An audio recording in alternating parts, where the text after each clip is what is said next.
Magic the Gathering Arena represents Wizards' most visually ambitious and feature-complete version of a virtual representation of its card game. PAX East! Look, this place is packed! Perfectly fits together the classical side of Magic with the new age of fast, fluid play. Like, get playing and playing, and it's just really fun. I think this is one big move in the right direction. This is huge.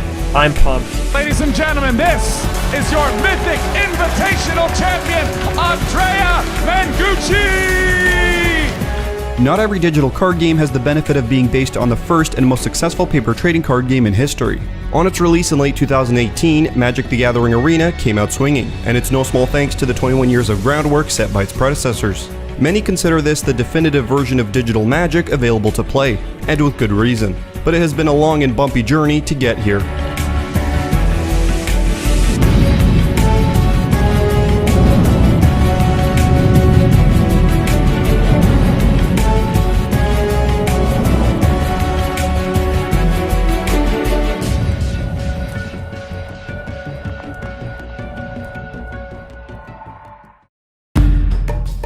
In 1991, math professor Richard Garfield met the then CEO of Wizards of the Coast, Peter Adkison. After pitching his board game Robo-Rally, Adkison turned him down, saying that the then small company did not have the resources necessary to produce such a project, but liked his ideas regardless. Garfield returned when Adkison mentioned that he was looking for a light portable game that could be played between events at gaming conventions. He showed him 5 Magics, a 2-player card game that he designed nearly 10 years prior.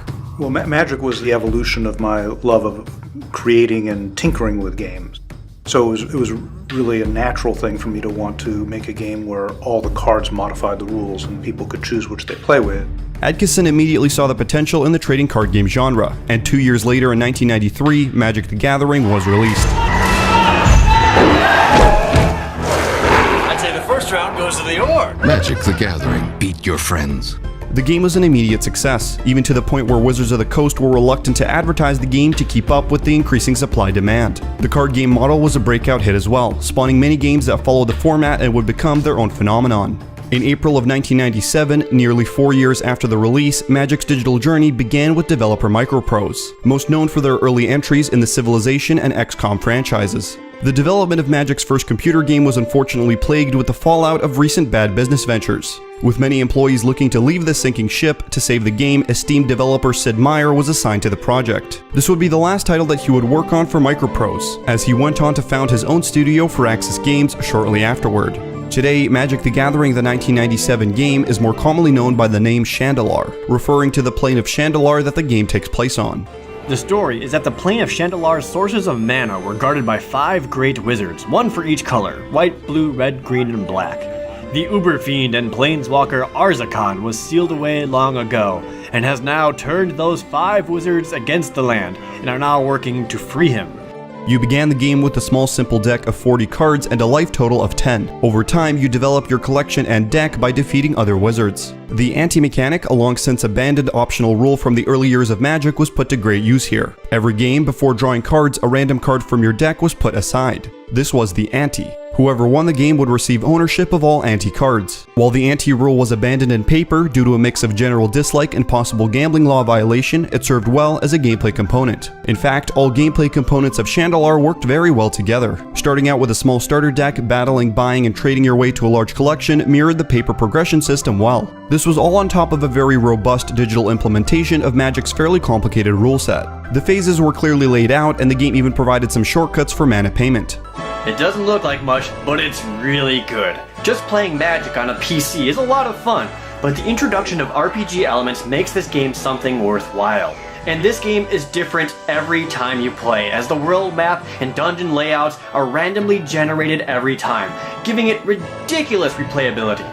At the time, this was everything that a Magic fan wanted, and with the good general reception that the game got, an expansion was released later that year, including 92 new cards taken from the Antiquities paper expansion set. In the following year, in February, Microprose re-released the game under the title Duels of the Planeswalkers. This version increased the card pool further with 385 cards. Also included was a new mode titled Mana Link that allowed players to play against one another online, with limitations. On August 1999, Hasbro announced their plans to have Microprose release a gold edition of the game later that fall. However, this version of the game was never released, and Microprose ceased to exist at the beginning of 2001.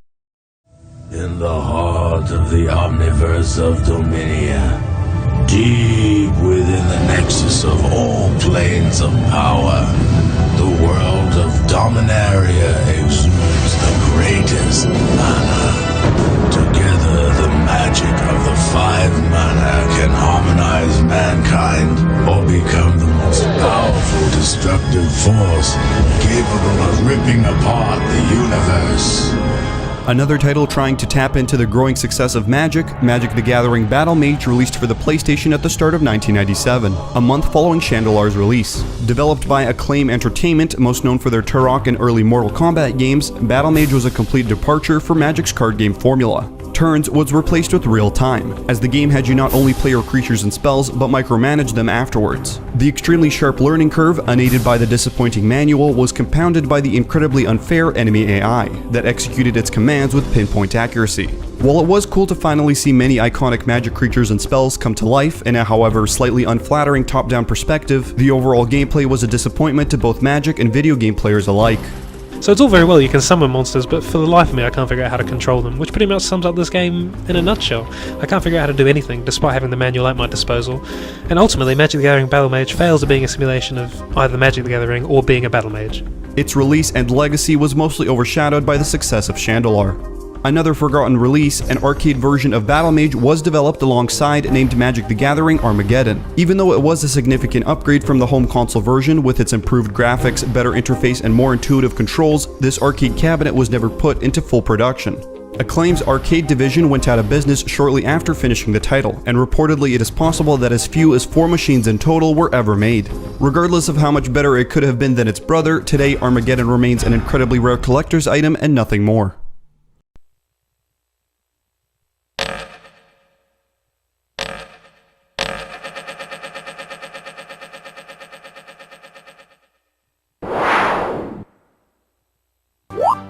Magic's digital journey in the new millennia continued with a Japanese exclusive title for the Sega Dreamcast in 2001, titled simply Magic the Gathering. Returning to a mirror of the paper experience, this single-player title was more than anything a good example of how difficult it was to intuitively digitize the paper rule set. The amount of menus that had to be maneuvered to execute even the simplest of turns is comical by today's standards. Here is an example first turn in Magic the Gathering for the Dreamcast.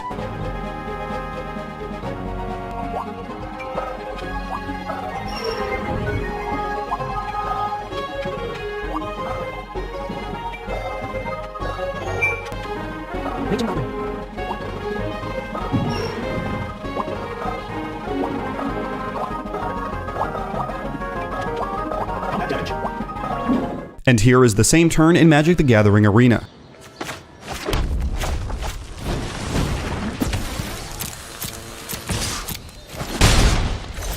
Even though it was held back by its overwhelming interface and a lack of multiplayer, it was still a pretty faithful recreation of the card game.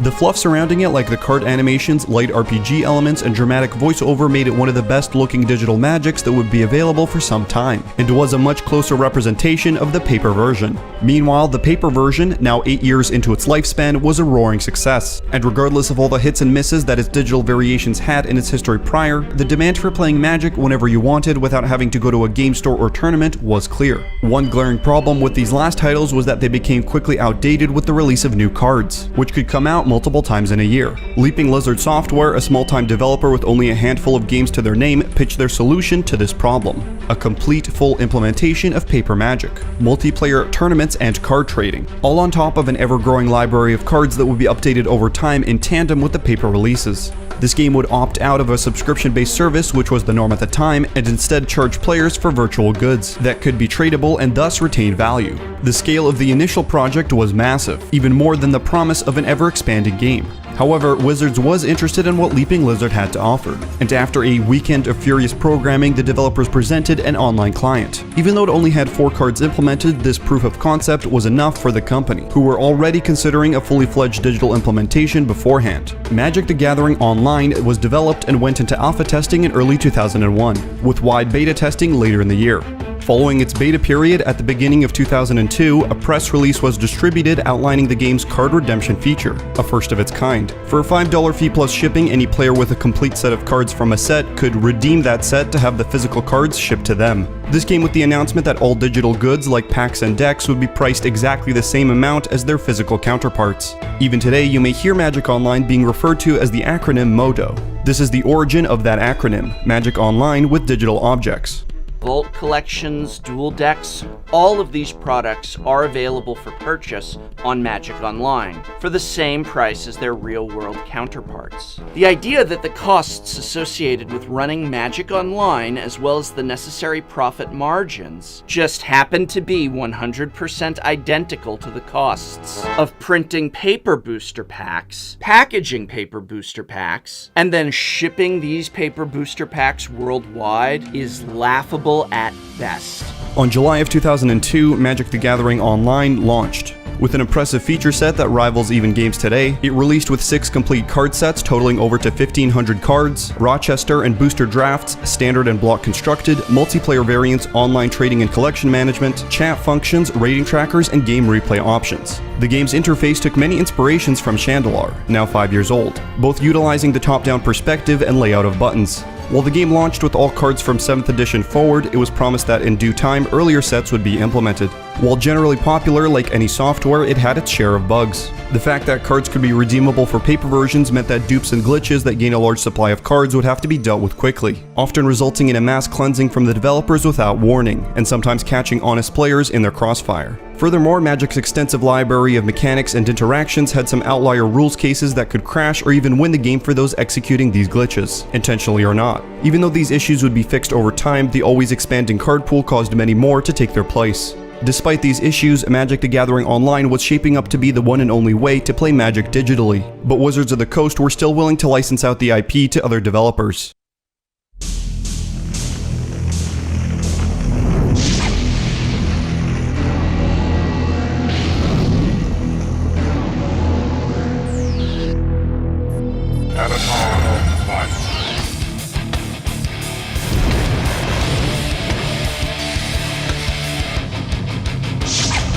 Magic the Gathering Battlegrounds, developed by Secret Level, returned to the real-time strategy concept that earlier titles like Battle Mage and Armageddon tried to tackle. The gameplay consisted of a one-on-one duel against a player or AI, in which you would collect mana, summon monsters, and fight incoming threats, all in real time. Many iconic Magic monsters and spells were implemented in the game, and players could change their decks or loadouts to suit their playstyle or strategy.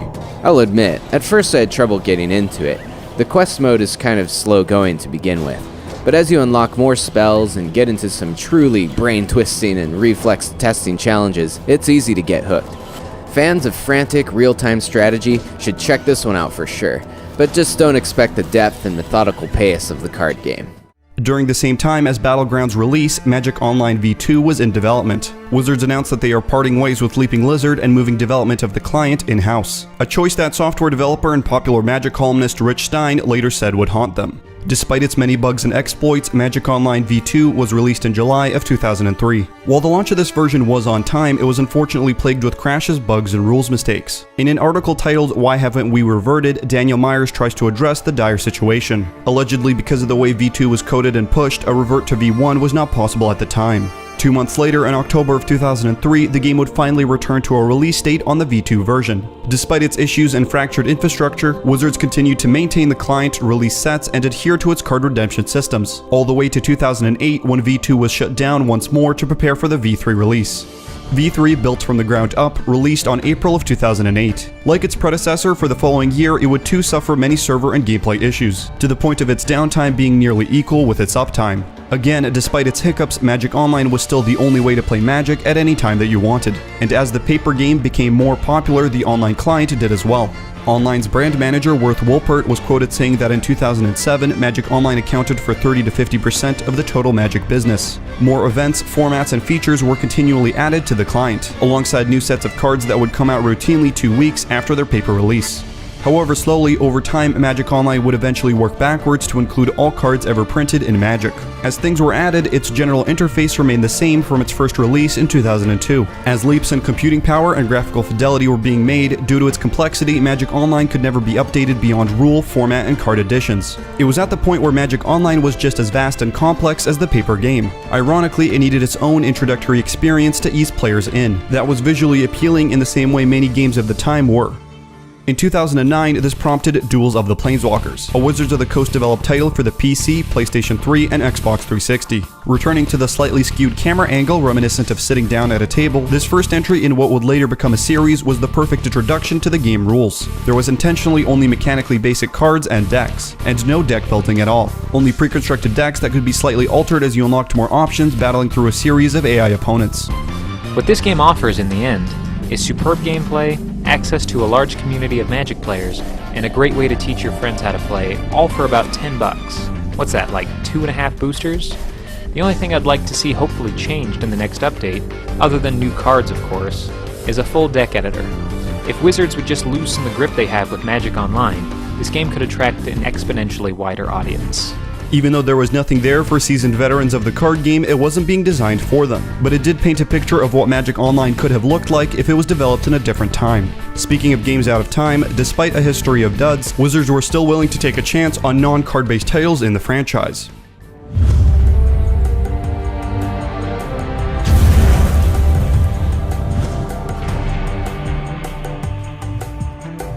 Magic the Gathering Tactics was first announced in 2009 and finally released in 2011 for the PC, coming later to Steam. Sony Online Entertainment's take on the franchise was perhaps more in tune with Magic's theme than its predecessors. Tactics was a one-on-one turn-based strategy game. With a periodically increasing mana pool, you would summon and micromanage the movement of your creatures to defeat the enemy planeswalker. Multiplayer play was available, and similar to the card game, you could buy packs containing units and even trade them between players through an in-game auction house. The near-infinite combinations and permutations of the game's over 300 spells and creatures ensures that no two games will play out the same, and each will test your skill and tactical prowess. The single-player campaign chapters of 5 missions each are fun, but paying $5 a pop seems a little steep, no matter what spell rewards you might earn. Playing against other players is definitely the focus of Magic Tactics. Finding a pickup match is a simple button click away, and SOE is always running a tournament or two filled with guys who spent way more money on their spellbooks than you did. Right now, the game is worth the free download to see if the tactical challenge appeals to you, but you can withhold your hard-earned station cash for the game to mature a bit with a few expansions and patches. Tactics had only niche appeal, and because of that and its slightly harsh monetization model, the game never found an audience. Its servers shut down in March of 2014.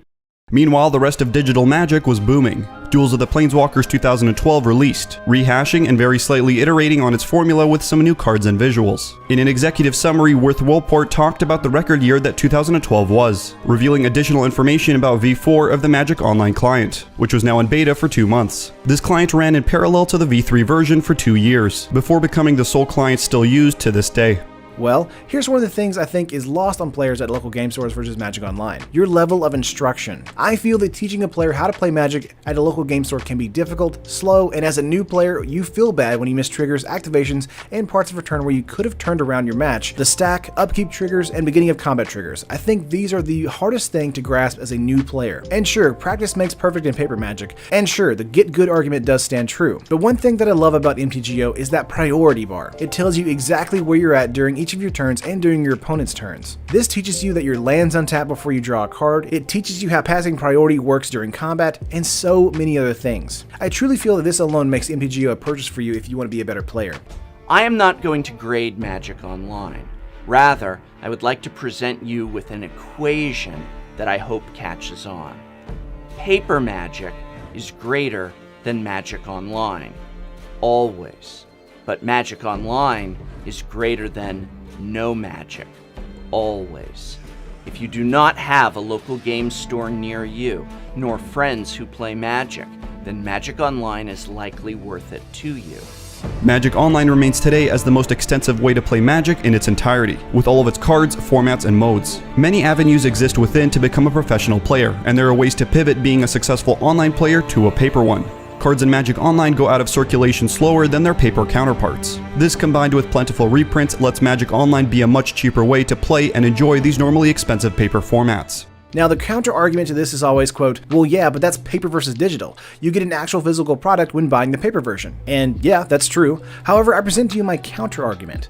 I live in a town with few local game stores. None of them are doing events until the weekend, so I only get to play Magic on Fridays or Saturdays, and maybe on Sundays when there's a pre-release. I've also walked into stores that were only one format or another thanks to the size of the player pool, so you're either forced to adapt or just not play at all. It's a sad but true reality of local game stores. While trading exists, many third-party services not affiliated or endorsed by Wizards are available for purchasing and selling cards. Because a clause in Magic Online's terms of service stipulates that all digital goods are property of Wizards of the Coast, trades are never considered a sale. This lets transactions in Magic Online get around import laws, duties, and underage concerns. The biggest problem with Magic Online was never its gameplay or card balance, as those have gotten progressively better in Magic's 26-year lifespan. If history is anything to go by, you would think it would be its stability, and you would be correct, but its interface is trailing a close second. While information dense and functional, the layout is not particularly intuitive or pleasing to look at. To a Magic Online player, this is a trivial downside in comparison to crashes and economy concerns, but to possible new players, it's a big hurdle to cross with today's standards. This is why Duels of the Planeswalkers got 4 yearly releases from 2012 to 2015. All of these titles shared the same pretty looking shell and focus on simple mechanics. Slowly over time, their feature set got increased with a more robust campaign and sealed play. From 2013 onwards, the series was available on iPad as well.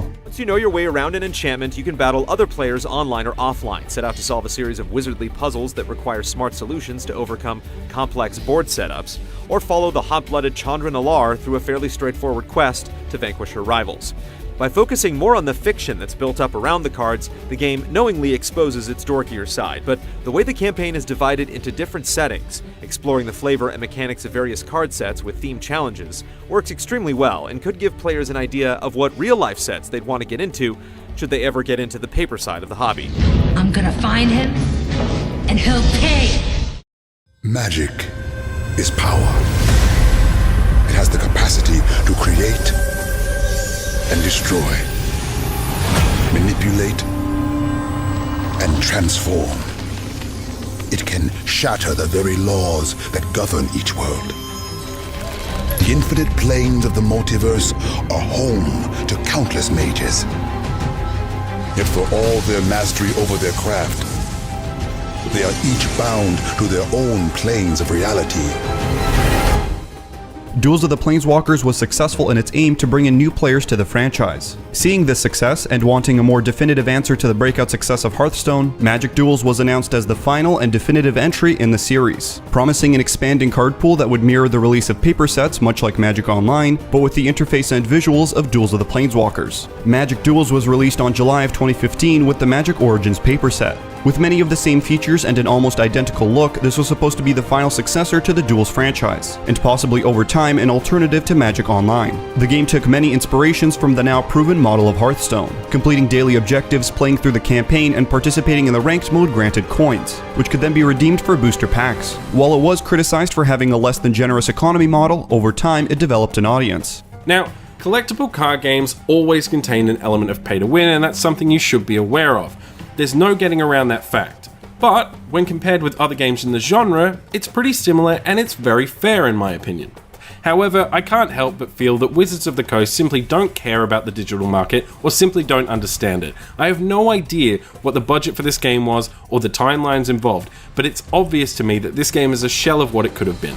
Another title that managed to develop a cult following was a mobile-only game titled Magic the Gathering Puzzle Quest. The Puzzle Quest series combined traditional Match 3 gameplay with strategy and RPG elements, so it was a good fit for the Magic franchise. During the game, you would combine combos of mana orbs to produce the game's resource, which you could then spend on playing spells or creatures that will attack automatically at the end of turn. The fast-paced and deep gameplay combined with a surprisingly fair monetization model made this game very popular with the demographic that it was targeting. It has a small but dedicated community and is maintained to this day. Unfortunately, the same could not be said for the Duels franchise. Being maintained for 2 years after its release and a day before the rollout of its 8th set, Amonkhet, without any prior warning, Wizards would announce that the next set would be the game's last. In an article, Jeffrey Stiefel outlined the company's plans moving forward with something called the Magic Digital Next Initiative, an umbrella term for the company's shift in how they approach Magic the Gathering video games. This initiative was started by newly appointed CEO Chris Cox, who was brought on the previous year from his position at Microsoft. Understandably, the Duel's player base was distraught to hear this news. I'd like to not be salty about this, but seriously guys,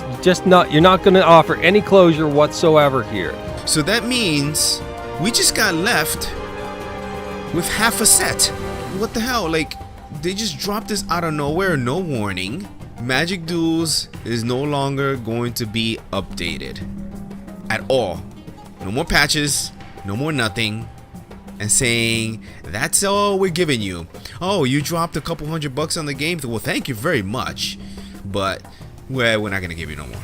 The weight and suddenness of the announcement was certainly startling. However, many were curious to see what this next chapter of digital Magic would hold, as it was apparently big enough to kill the Duels franchise. On September of 2017, we would have our answer.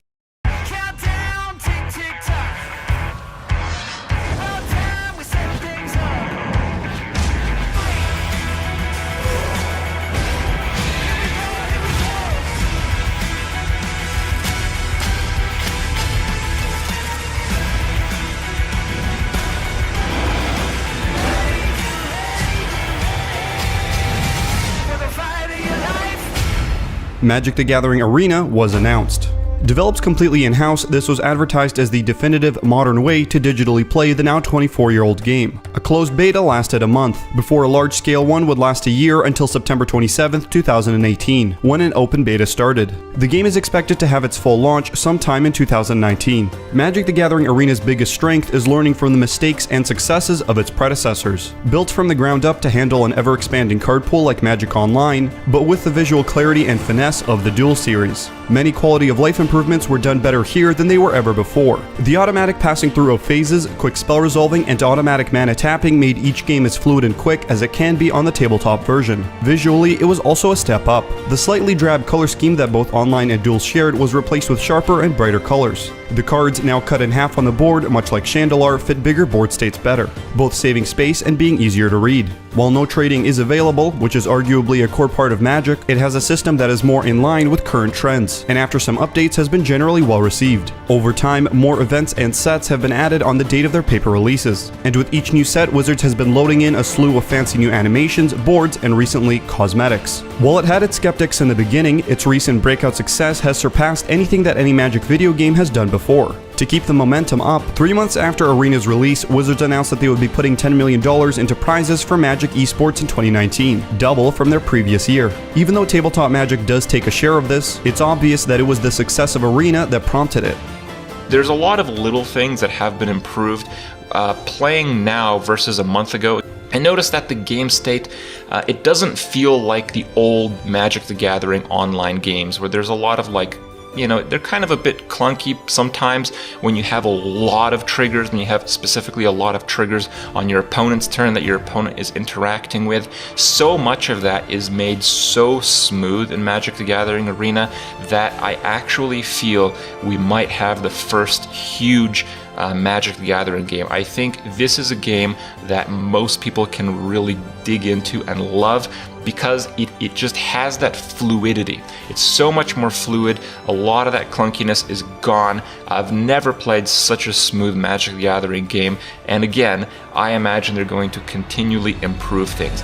From constant updates to aggressive marketing to 10 million up for grabs, it's clear to see that Wizards is all in on Arena. Even though it might have come in late in the game, it seems that after 21 years of ups and downs, digital Magic is finally done right.